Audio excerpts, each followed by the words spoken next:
Hello students, good morning to all of you. This is Abhishek Agnihotri, your maths teacher from Springdale College, Pilibhit, and I welcome you in Maths Planet. Today we are going to solve some questions of exercise 4.3 from S-Chan publication of class 9. Okay, so you can see here question number 6 is there on your screen. 35% employees in a factory are females and other are males. ठीक है, तो इससे ये तो idea आप लगा सकते हो कि टोटल कंप्राइज जो करते हैं कोई टू फैक्टर्स होते हैं वो दोनों मिलके कितना बनेंगे 100% बनेंगे. ठीक है, तो 35% अगर फीमेल दे रखे हैं तो आप लोग जज कर सकते हो that number of males will be 65%. But still the information is not given in the question, so we will do our work accordingly. Form an equation and draw the graph showing the number of males and females.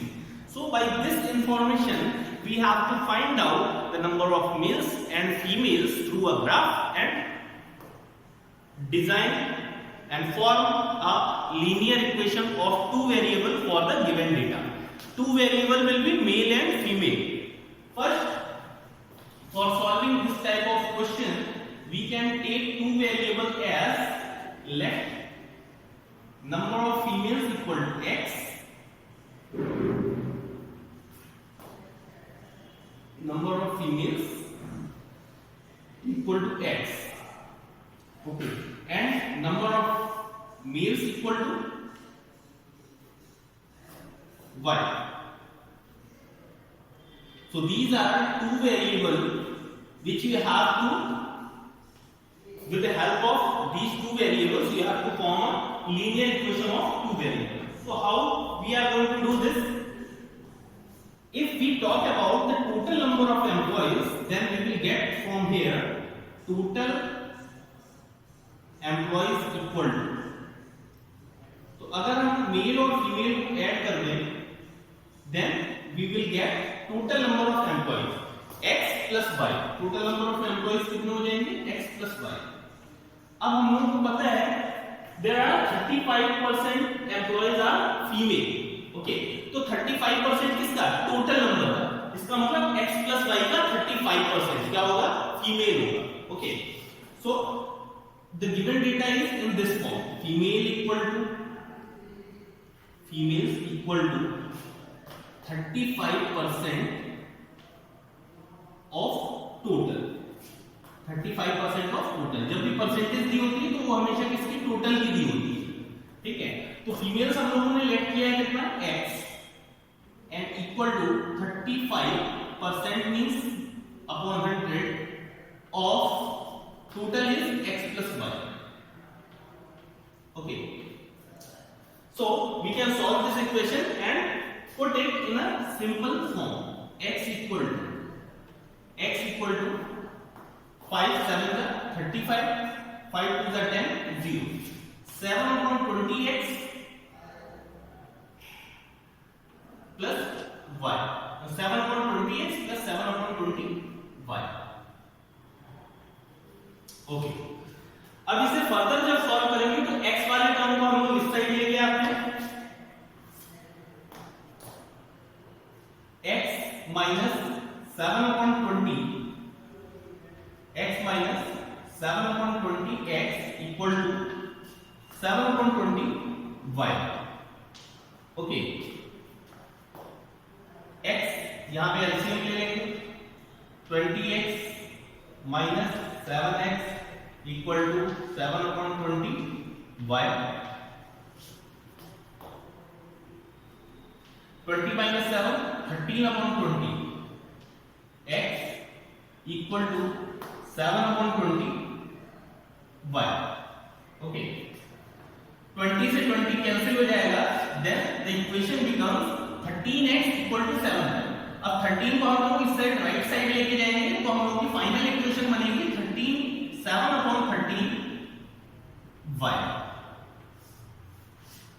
So guys, this is the linear equation we have formed by given data. Okay, given data is this: 35% of total employees are female and the rest are male. So x female employees and y will be treated as male employees. So now we are supposed to put a graph for this equation. Okay, तो graph के लिए क्या करना है, आप लोगों को पता है नंबर ऑफ एम्प्लॉइज जो है वो किसी भी ऑर्गेनाइजेशन में क्या है, जब कोई डेटा लेना है तो जीरो तो नहीं हो सकता, ठीक है। तो हम लोग फर्स्ट क्वाड्रेंट को टारगेट करते हैं। फर्स्ट क्वाड्रेंट में ये हो जाएगा y डैश और ये वाला एक्सिस हॉरिजॉन्टल जो है वो आपका x डैश की तरह ट्रीट किया जाएगा। ओके, यहां पर हम लोग को दो पार्ट्स फाइंड आउट करने हैं with the help of graph. Number of females if the males are 26 and number of males if the males are 21। Okay, so we can take it here as 2 4 6 8 10 12 14 16 18 20 22 24 and 26. Okay, on this axis we will take accordingly 2 4 6 8 10 12 14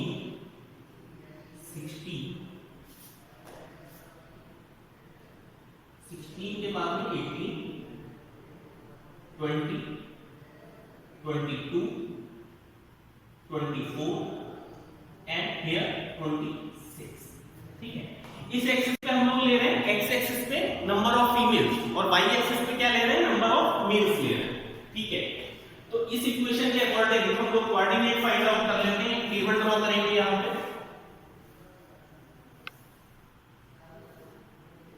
यहां पे value ले लेते हैं x की और यहां पे value ले लेते हैं y।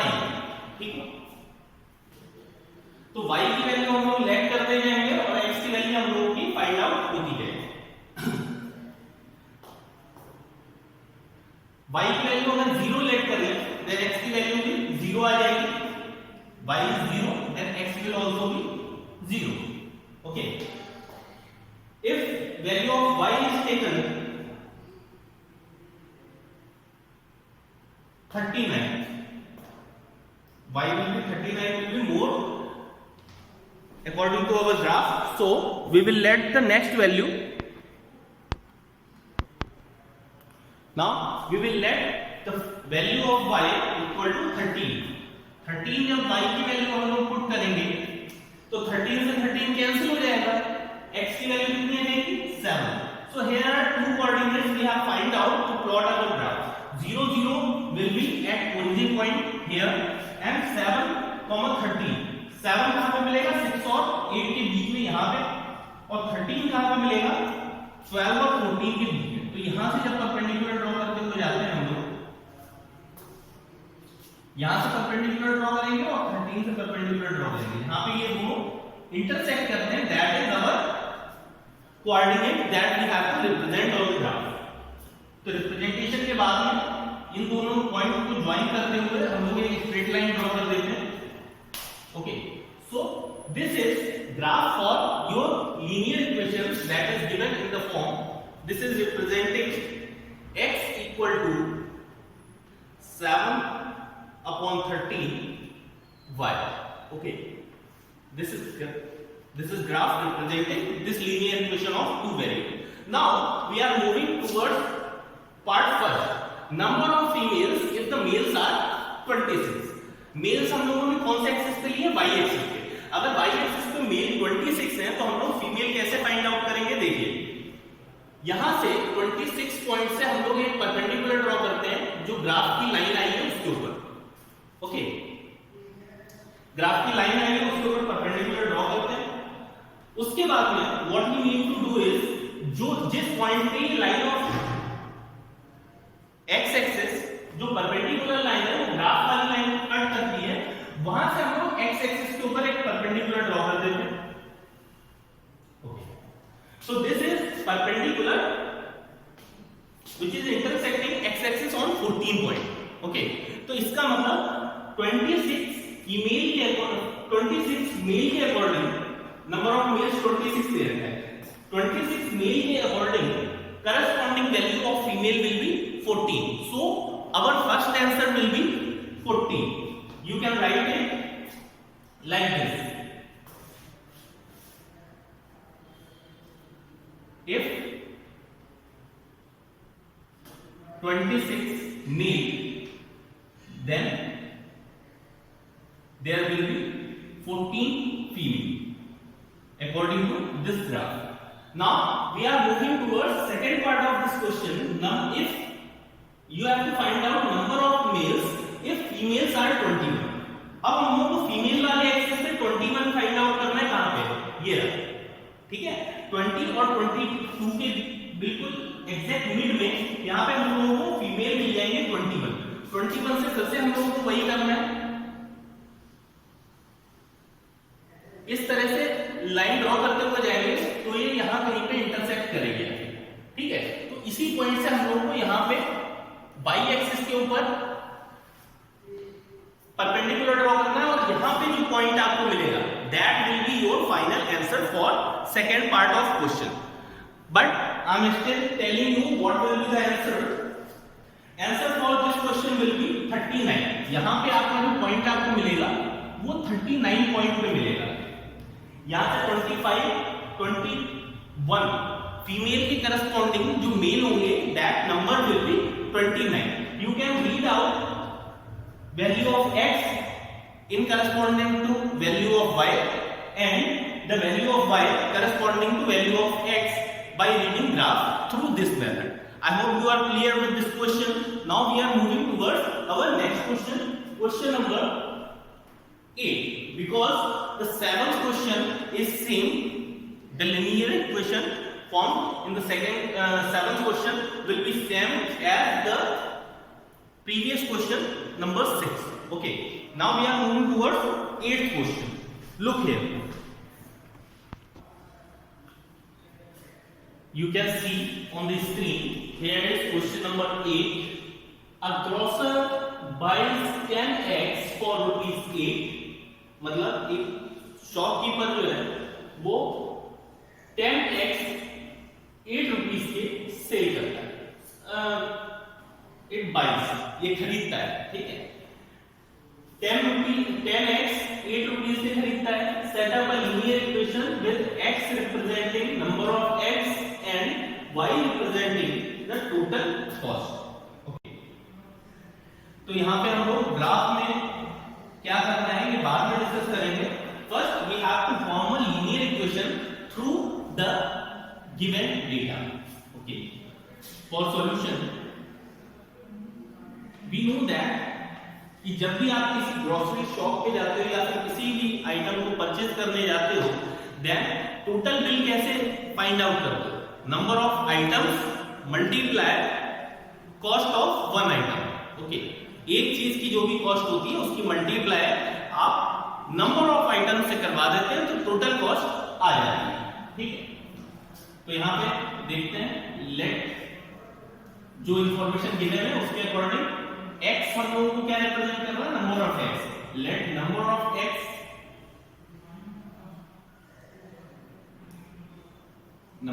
x equal to x and total cost equal to y.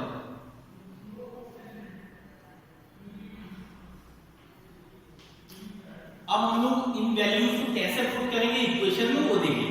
Practically आप लोगों को पता है टोटल कॉस्ट क्या होता है. Total cost equal to cost of one item, cost of one item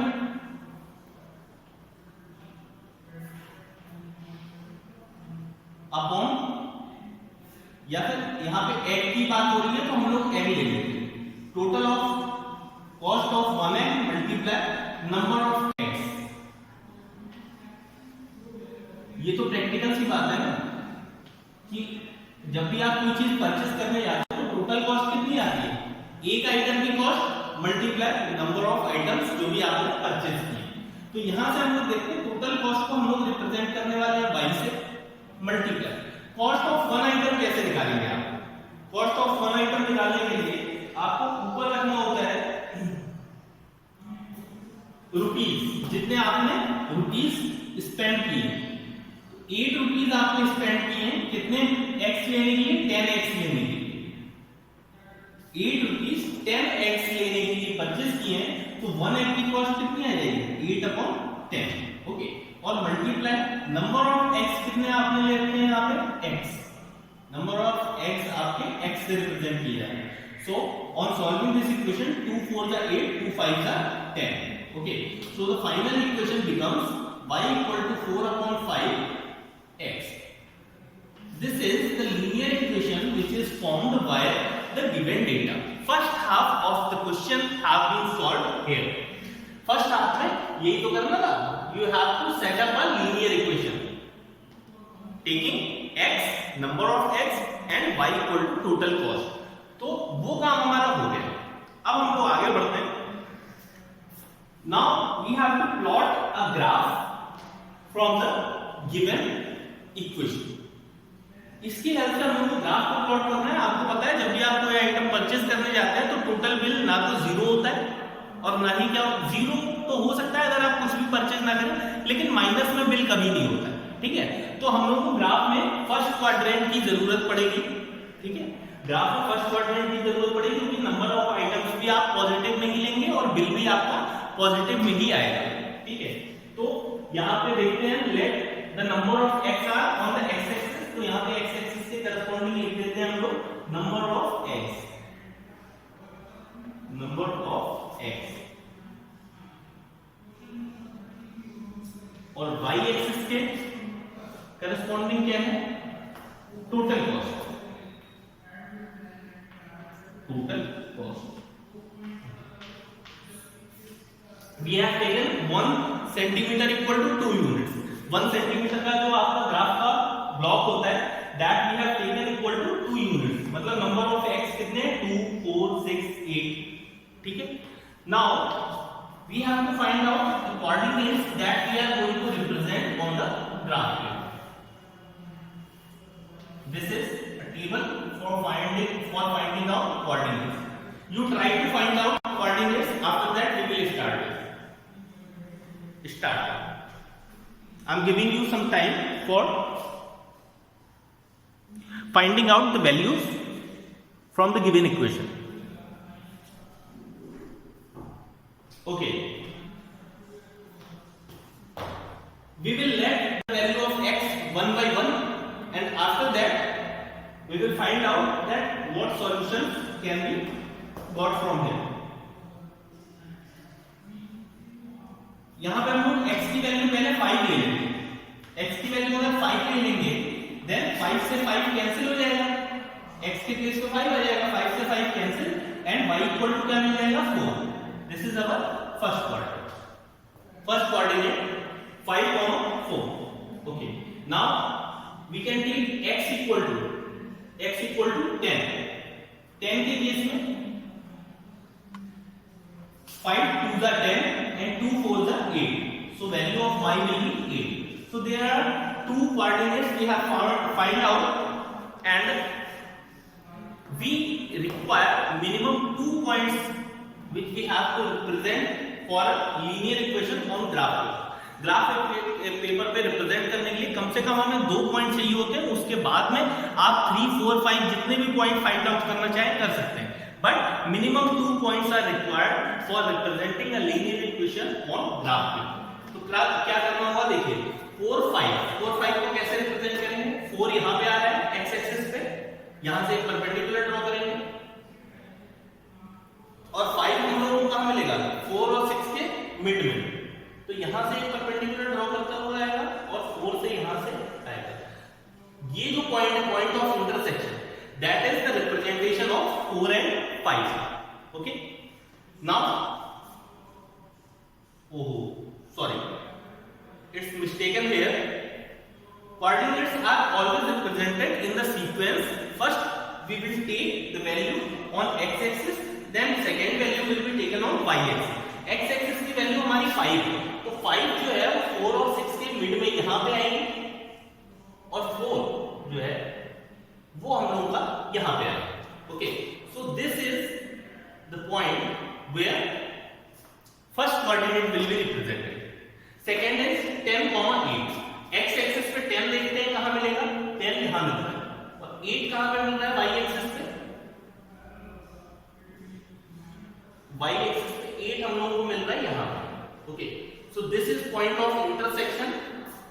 it will represent coordinates 10, 8. And here we will represent 5, 4. Okay. अब क्या करना है आप लोगों को पता ही है, इन दोनों पॉइंट्स को ज्वाइन करते हुए एक स्ट्रेट लाइन ड्रॉ करनी है, और वही हमारा ग्राफिकल रिप्रेजेंटेशन होगा linear equation. Okay, so this is the straight line which is passing through the 2 points given here. ठीक है, ये ओरिजिन पॉइंट से होके जाएगी लाइन, क्योंकि अगर आप कुछ भी परचेज नहीं कर रहे हैं तो आपको कुछ भी पे नहीं करना है. Zero banana, zero payment. So this line will pass through your origin point. Okay, now moving forward towards the next part of this question. First is cost of 15x. x हम लोगों ने नंबर ऑफ x कहां पे ले रखे, x axis पे. तो x axis पे 15x हम लोगों को यहां पे मिलेंगे 14 और 16 के मिड में. 14 और 16 के मिड में यहां से हम लोग इस लाइन के ऊपर एक परपेंडिकुलर ड्रॉ करते हैं. ओके, उसके बाद में जहां पे ये इंटरसेक्ट करता है, ठीक है, जहां पे ये इंटरसेक्ट करेगा वहां से हम लोगों को क्या करना है, एक परपेंडिकुलर ड्रॉ करना है सामने वाले एक्सिस पे. Okay, so it's lying on 12. This perpendicular is lying on 12, so we can easily say that cost of 15x will be corresponding to 12 rupees. Okay, 12 rupees is the cost of 15x. तो यहां पे answer किस तरह से लिखना है आपको देख लीजिए. by reading graph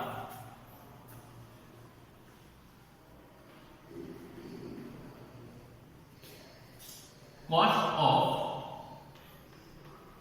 15x